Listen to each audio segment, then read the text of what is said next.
ప్రస్తుతం మనతో పాటు ప్రముఖ జ్యోతిష్య వాస్తు పండితులు ప్రముఖ ఆధ్యాత్మికవేత్త వైవిఎస్ఎస్ గిరిరావు గారు ఉన్నారు. వారితో మాట్లాడదాం. నమస్కారం అండి. నమస్తే అమ్మా. ఏమండి, ఈ సంవత్సరం రాశి ఫలితాలు ప్రతి ఒక్కళ్ళు కూడా చెప్తూ వస్తూ ఉన్నారు. కానీ ఆ రాశి ఫలితాల కంటే కూడా ముఖ్యంగా మాట్లాడుకోవాల్సిన వాళ్ళు అర్ధాష్టమ శని అనుకోవచ్చు, లేకపోతే ఏళ్ళనాటి శని అనుకోవచ్చు, లేకపోతే అష్టమ శని, ఇలా వీటితో ఆల్రెడీ ఇబ్బందులు పడే వాళ్ళు ఎంతో మంది ఉన్నారు. ఇంకా కొంతమందికి అయితే ఇప్పుడు ప్రారంభం అవ్వబోతోంది, మేషరాశి వాళ్ళకి, ఎలా కొన్ని రాశులకి. సో నిజంగా ఇప్పుడు ఫ్రస్ట్రేట్ అయిపోయి ఉండుంటారు వాళ్ళు, నాకు తెలిసి. కొంతమందికి ఏమో ఎక్స్పీరియన్స్ వచ్చింది, దాని నుంచి ఓవర్కమ్ అయ్యి ఉంటారు. కానీ ఈ అష్టమ శని అర్ధాష్టమ శనిలో తలెత్తుకోలేనన్ని కష్టాలు, వాళ్ళకి ఉపశమనం కోసం నిజంగా ఈ పరిహారం చేస్తే సూక్ష్మంలో మోక్షం వస్తుంది అనేది ఏదన్నా ఉందంటారా? వాళ్ళని గట్టున పడేసేది ఏమన్నా ఉందా? ఎందుకంటే కొంతమందికి భార్యాభర్తల మధ్యలో సరిగ్గా లేకపోవడం, డబ్బుల పరంగా ఇబ్బంది పడ్డం, ఉద్యోగాల గురించి ఇబ్బంది పడ్డం, సంతాన విషయంలో ఇబ్బంది పడ్డం, ఆరోగ్యరీత్యా ఇబ్బంది పడ్డం, ఇవన్నీ కలిపి ఉన్న వాళ్ళు కొంతమంది కూడా ఉండే ఉంటారు. పాపం ఎక్కడికి వెళ్ళాలో ఏం చేయాలో తోచని స్థితిలో ఉంటూ ఉన్నారు. వాళ్ళందరికీ కూడా ఈ వీడియోతో ఒక ధైర్యం కల్పించి ఈ పరిహారం చేస్తే మనస్ఫూర్తిగా ఇది అయిపోతుంది, అట్లీస్ట్ వాళ్ళు ఉన్న బాధల నుంచి బయటికి వచ్చేలాగా చేస్తే. ఎందుకంటే ప్రతి ఒక్కరికి మనశ్శాంతి, మనసు నిలకడగా ఉండడం కావాలి. అది కూడా లేని, నిద్ర లేని రాత్రులు ఎంతో మంది అనుభవిస్తూ ఉండుంటారు. వాళ్ళకి ఉపశమనం కలిగించేలా ఒక అద్భుతమైన పరిహారం చెప్పండి. తప్పనిసరిగా అమ్మా. చాలా మందికి ఏంటంటే నవగ్రహాలన్నిటిలోకి కూడా ఎందుకో ఈ అష్టమ శనన్నా, అర్ధాష్టమ శనన్నా, ఏలినాటి శనన్నా, శని మహర్దశ అన్నా, శని అంతర్దశ అన్నా, శని భగవానుడు అంటే ఒక రకమైన భయం కలగటానికి కారణం ఏంటంటే మన మీడియా ఒకటిను, మనకి పిక్చర్స్లో కూడా నల్లదమయంతులు కదా, ఈయన వచ్చేస్తే ఈ శని మొత్తం అంతా కొట్టుకుపోతుంది, అంతటి నలుడే అసలు ఏమీ లేకుండా దిక్కు లేకుండా వెళ్ళిపోయాడన్న లెక్కలోకి తీసుకురావడం అనేది జరిగింది. కాకపోతే ఏంటంటే ఇందులో ప్రధానంగా గుర్తుపెట్టుకోవాల్సింది ఏంటంటే, శని మందుడు వైరాగ్యకారకుడు. ఆయన కారకత్వాల్లో మేము ఒక గ్రహానికి ఒక కారకత్వం చెబుతాం. అందులో ఆయన చేసేది ఏంటంటే, ఒకటి వైరాగ్యకారకుడు, ఒకటి మందుడు. మందుడు అంటే ఏంటంటే ప్రతి విషయాన్ని పోస్ట్ పోన్ చేసేటువంటి లక్షణం ఉంటుంది. అంటే ఈరోజు బలానా గెస్ట్కి ఫోన్ చేద్దాం, ఇంటర్వ్యూ చేద్దాం అనుకుంటే మధ్యాహ్నం చేద్దాం, సాయంత్రం చేద్దాం, రేపు చేద్దాంలే అని ఆ గెస్ట్కి వేరే అపాయింట్మెంట్ వచ్చేదాకా మనం పోస్ట్ పోన్ అవుతుంది. జస్ట్ మీరు ఏదన్నా పిల్లలకి డ్రెస్ కొందామనో, లేకపోతే ఏదో టీవీ రిపేర్ వచ్చింది వాడిని పిలుద్దామని అనుకున్నది కూడా, అంటే చిన్న చిన్న విషయాల దగ్గర నుంచి ప్రతిదీ మీకు పోస్ట్ పోన్మెంట్ చేసేవాడు శని. ఆయన చేసే ఫలితం అది. తర్వాత ఏంటంటే వైరాగ్యకారకుడు. ప్రతిదానికి ఏదన్నా మనకి పాజిటివ్ థింకింగ్, నెగిటివ్ థింకింగ్ అని ఉంటుంది కదా, ఈ దేంట్లో వైరాగ్యం అంటే ఇది అవుతుందా కాదా, ఇది జరిగేదా పెట్టేదా, ఇవన్నీ ఎందుకులే అని ఏంటంటే ఒక నిరాసక్తతి, డిటాచ్మెంట్ని కలిగించే వ్యక్తి శని. అంటే సన్యాసాసనం స్వీకరించిన వాళ్ళకి ఇట్ ఇస్ బెస్ట్. ఓకే. ఎందుకంటే ఇవన్నీ బంధాలకు అతీతంగా ఉంటారు కాబట్టి వాళ్ళు. అంటే సన్యాసికి సన్యాసికి డిఫరెన్స్ తెలుసు కదా. సన్యాసి అంటే ప్రపంచం మొత్తం వీడిని వదిలేస్తే సన్యాసి అవుతాడు, ప్రపంచాన్ని వీడు వదిలేస్తే సన్యాసి అవుతాడు. అట్లాగే మీకు చాలా మంది ఏంటంటే ఏలినాటి శని అంటే ఏం లేదమ్మా. ఇప్పుడు శని ఏంటంటే ప్రతి 2.5 సంవత్సరాలకి ఒక గడి మారుతూ ఉంటాడు. ఈ గడి మారేటప్పుడు తన ఉన్న నక్షత్రం 9 పాదాలు ఒక రాశిలో ఉంటాయి కదా.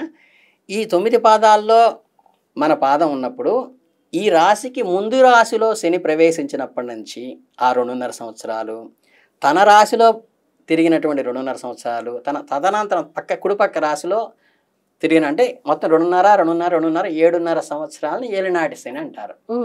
ఈ దీంట్లో ఆయన ప్రధానంగా చేసేదంటే 3 పనులు చేస్తాడు. ఒకటేంటంటే ఆర్థికంగా పెద్ద దెబ్బ, అంటే కోలుకోలేని దెబ్బ ఒకటి కొడతాడు. తర్వాత ప్రొఫెషన్లో ఒక మంచి దెబ్బ కొడతాడు తర్వాత 2.5 సంవత్సరాలు. తర్వాత 2.5 సంవత్సరాల్లో ఒక సర్జరీ అనేది ఖచ్చితంగా ఇస్తాడు. ఈ 3 కూడా శరీరంలో కోత ఘాటు పడేట్టుగా ఒకటి చేస్తాడు. ఈ 3 కూడా ఖచ్చితంగా ఆయన ప్రభావంలో ఆయన చేస్తాడు. కానీ ఇందులో జాగ్రత్తగా గుర్తుపెట్టుకోవాల్సింది ఏంటంటే, చాలామందికి తెలియని విషయం, ఇప్పుడు ఒక ఆయనకి మహారాజ యోగం ఉందనుకోండి, అంటే ఆయన స్థాయిని బట్టి ఆయనకి ఆ లెవెల్ పదవి వస్తుంది. అంటే ఇప్పుడు హెలికాప్టరు నడిపేటువంటి ఒక ఆయనకి వాళ్ళ అమ్మగారు చనిపోతే వెంటనే తీసుకెళ్ళి ఈయన ప్రధానమంత్రి సీట్లో కూర్చోబెట్టారు. ఎందుకంటే ఆయన ప్రధానమంత్రి కొడుకు కాబట్టి ఆయనకి మహారాజయోగం అంటే ఆయన లెవెల్లో అది. ఒక ముష్టివాడికి మహారాజు యోగం ఉందనుకోండి, ఈయన ప్రధానమంత్రి కాడు. ఈయనకి ఏ సాయిబాబా పూజ చేసుకునే ఆవిడో పిలిచి ఈరోజు ఎవరొచ్చినా బాబాగా భావిస్తానని ఆయన షడ్షోపేతంగా ఇంట్లో కూర్చోబెట్టి ఇంట్లో అతిథులకు భోజనం పెట్టినట్టు పెట్టి ఆయనకి వస్త్రాలు ఇచ్చి దక్షిణ ఇచ్చి పంపిస్తుంది. ఈయన లెవెల్లో ఈయనకి అది మహారాజు యోగం అంటే ఎవరి స్థాయికి తగ్గట్టు బాగా వస్తుంది. అలాగే ఈ శని దోషం కూడా ఎక్కడ వస్తుందంటే, ఈ గ్రహాలు ఏవి కూడా మనుషులంటే పాజిటివ్ కానీ చెడు గ్రహాలు చెడు చేయవు, మంచి గ్రహాలు మంచి చేయవు. ఏం చేస్తాయి తెలుసా?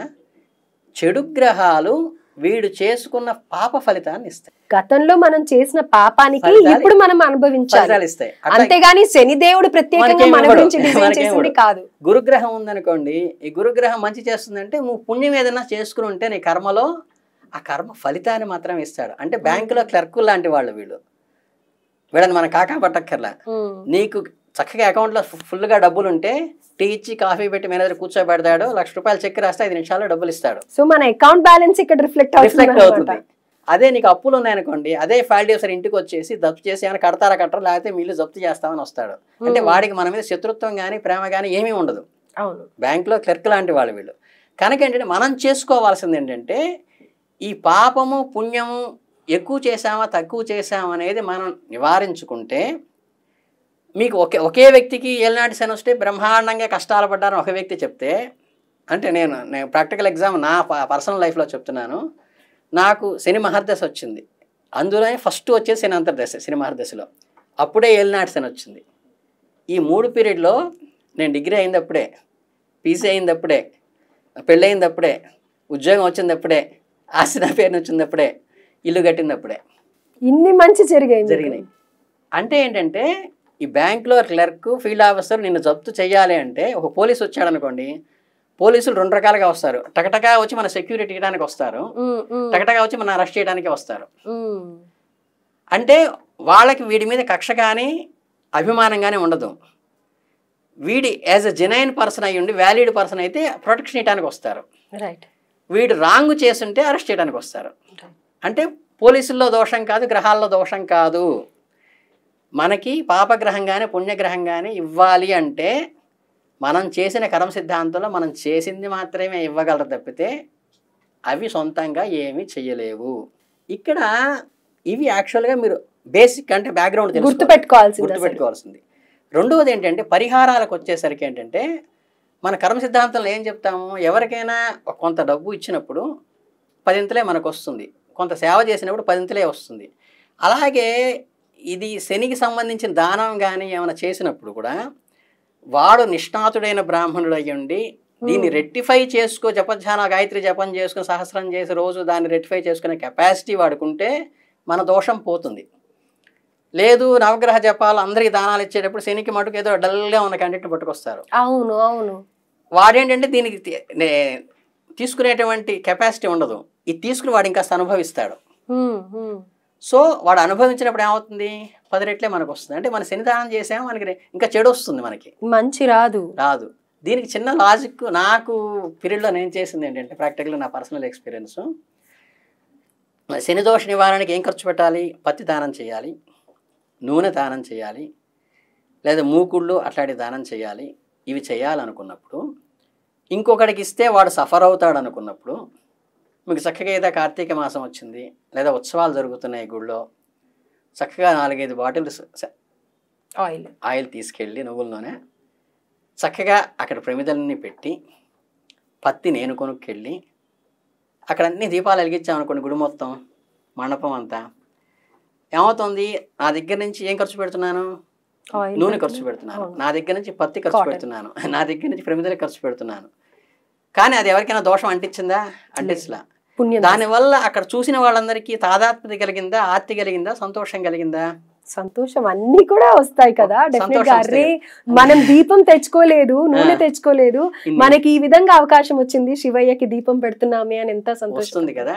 అప్పుడు ఏమవుతుంది, ఇంతమందికి సంతోషం కలిగించిన ఫలితం నీకు వస్తుంది. అంటే కర్మ సిద్ధాంతం ఎంత చెప్తుందంటే, మీరు కారు మీద బస్సు మీద ఓం నమో నారాయణాయ ఓం నమో శివాయ రాశారనుకోండి, ఎంతమంది ఆ మంత్రాన్ని చదువుతారో దాంట్లో మనకి ఈ బుక్స్ రాసిన వాళ్ళకి ఇస్తూ ఉంటారు.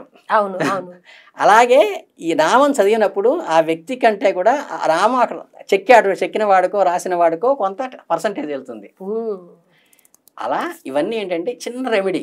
అలాగే శని మందుడు కాబట్టి దానికి వ్యతిరేకంగా చేయాల్సింది ఏంటంటే, నేను ప్రాక్టికల్గా నా లైఫ్లో చేసింది, ఆయన పెద్దాయన పోస్ట్ పోన్మెంట్ చేస్తాడు కదా, ఒక వైట్ పేపర్ హాల్లోనో టీవీ దగ్గర అక్కడ పెట్టుకోవాలి. మనం ఏదో ఇది ఎల్ఐసి కడదామనో లేకపోతే వాళ్ళ ఇంటికి వెళ్ళి మాట్లాడదామనో వీళ్ళకి ఫోన్ చేద్దామని ఏదో అనుకుంటాం కదా. ఎప్పుడు గుర్తొస్తే పగలో మధ్యాహ్నం రాత్రి ఫోన్ చేసేటప్పుడు స్నానం చేసేటప్పుడు ఇప్పుడు గుర్తొస్తే అప్పుడు గబగబా వచ్చి దాని మీద రాసుకోవాలి. చేయాల్సిన పనులన్నీ లిస్ట్ అవుట్ చేసుకోవాలి. అవి బలవంతాన ఆయన మందులు పోస్ట్ పోన్మెంట్ చేస్తాడు, దానికి వ్యతిరేకంగా మనం చేయటమే. అంతేగాని ఊరికే వేలు ఖర్చు పెట్టి హోమాలు చేయించి జపాలు చేయించి నానా అవస్థ పడే బదులు ఏంటంటే, ఆ గ్రహం ఏదైతే మనకి చేస్తుందో నెగిటివ్, దానికి వ్యతిరేకంగా మనం ఫిజికల్గా రియాక్ట్ అయితే సరిపోతుంది. Simple remedy. నేను చెప్పిన 2 రెమెడీలకి కూడా ఖర్చు లేదు, వేలు ఖర్చు పెట్టాల్సిన లేదు, ఎవరి కాళ్ళు పట్టుకోవాల్సిన అవసరం లేదు. ఇంకా ఏంటంటే ఇది ఫిజికల్గా మనం చేసేది. దీనికి ధార్మికంగా వెళితే ఏంటంటే, మనకి శివయ్య కానీ శివ అవతారమైన ఆంజనేయ స్వామి కానీ వీళ్ళిద్దరి జోలికి శని రాడు. అలాగే అయ్యప్ప స్వామి దగ్గర కానీ ఈ మూడిటికి ఏంటంటే శని వాళ్ళ జోలికి రాడు, వాళ్ళ భక్తుల జోలికి. కనుక మీకు సింపుల్లో అయిపోయేది. మనకి ఈయన బ్రహ్మచారి కదా, కానీ ఆంజనేయ స్వామి ఎంత గొప్పవాడో తెలుసా, ఆయనకి 40 రోజులు ప్రదక్షిణ చేస్తే పెళ్ళిళ్ళు అవుతాయి. అలాగే శని దోషం ఉన్నవాళ్ళు కనుక ఆంజనేయ స్వామికి సింధూరం రాసి సింధూరం పైన తైలంతో అభిషేకం చేస్తారు. నవగ్రహాలకి శనికి ఎలా చేస్తారో ఆంజనేయ స్వామికి కూడా తైలంతో అభిషేకం చేస్తారు. బట్ ఆయన ఒరిజినల్ ఒంటి మీద కాకుండా సింధూరం అంటించి సింధూరం మీద తైలాభిషేకం చేస్తారు. అలా కనుక చేస్తే ఇంక శని మీ జోలికి రాడు. కాకపోతే ఏంటంటే ఇది పోస్ట్ పోని డైల్యూట్ అవుతుంది, పూర్తిగా పోదు. అంటే వర్షం వస్తుంది, గొడుగు వేసుకెళ్ళాం అనుకోండి, రెయిన్ కోట్ వేసుకెళ్ళాం అనుకోండి, ఏదో మెరాకిల్ జరిగిపోతుంది అని కాదు, కానీ ఉపశమనం ఉంటుంది. ఉపశమనం ఖచ్చితంగా వస్తుంది. ఖచ్చితంగా ఆంజనేయ స్వామి కనుక 11 రోజులు కనుక ప్రదక్షిణాలు చేసి, రోజు 11 ప్రదక్షిణాలు చేసి తైలాభిషేకం ముందు సింధూరం రాసి ఒళ్ళంతా, తర్వాత దాని మీద కనుక తైలాభిషేకం చేసి చక్కగా మన ఇది ఉంటే వడమాల ఉంటుంది కదా, అది వేసి నివేదన పెట్టి నమస్కారం పెట్టుకుని వస్తే అసలు ఇవి ఏవి లేకుండా ఒట్టి ప్రదక్షిణ చేసినా చాలు. Enough, more than enough. Right అండి. సింపుల్ రెమెడీస్ ఇవన్నీ అంటే మనం చేయగలిగినవి. నేను చెప్పిన ఇందులో ఏవి కూడా కష్టతరమైనవి, వేలు ఖర్చు పెట్టేది ఏమీ లేదు. ఆర్థికంగా నేను చెప్పిన చిన్న రెమెడీస్ చేస్తే చాలు, చెవి దోషాన్ని ఈజీగా బయటపడచ్చు. నేను ఇప్పుడు ఎంత హ్యాపీగా ఉన్నానంటే, నేను నిజంగా సంవత్సరానికి ఒక్కసారి నేను చేసే పని ఏంటంటే 11 రోజులు 108 ప్రదక్షిణాలు చేస్తాను. అయితే లాస్ట్ డేన అర్చన చేయించుకుంటాను. ఆ మధ్యలో నేను ఎవరితో మాట్లాడను, రోజంతా ఏమీ భోంచేయను, నేను కొన్ని నియమాలతో పాటిస్తాను. అట్లా 11వ రోజు కాకముందే నాకు ప్రతి సంవత్సరం ఏదో ఒకటి ఇయర్ ఎండింగ్ లో అయితే ప్రాబ్లం ఉంటుందండి. అది మీరు నమ్మరు, నిజంగా నేను ఏదో కెమెరా ముఖంగా చెప్తున్నట్టు కాదు, కానీ నిజంగా అట్లా ఎన్నో జరిగాయి. డెఫినెట్ గా ఈ శని ప్రాబ్లం తో ఉండేవాళ్ళు తొందరగా ఇలాంటి పనులు చేయమంటే మీరు అన్నట్టుగా పోస్ట్పోన్ చేస్తూ ఉంటారు. ఎంత అద్భుతమైన పరిష్కారం, డబ్బు పైసా ఖర్చు లేదు. చాలా బాగుందండి, ధన్యవాదాలు. చాలా